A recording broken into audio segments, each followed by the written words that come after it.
জি, এগুলো আমরা সেল করি 25-26। এটা আপডেট ব্ল্যাক করতে 10 জেনারেশন লাগবে।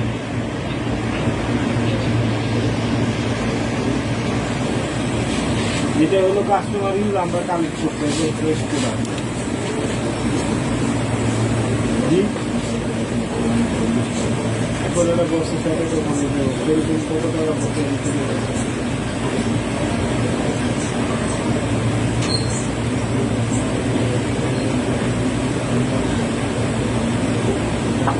ডিসপ্লেতে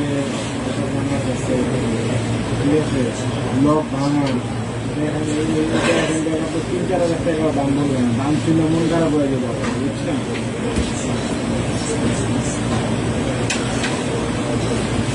ওই ওই জয়টা আপনার ব্ল্যাক কালার হবে, এটা ব্ল্যাক কালার হবে, ভালো বড় ল্যাপটপ 15 সিক্স, দেখতেও সুন্দর, মজবুত জেনারেশন। এটা পুরো আচ্ছা, ঠিক আছে।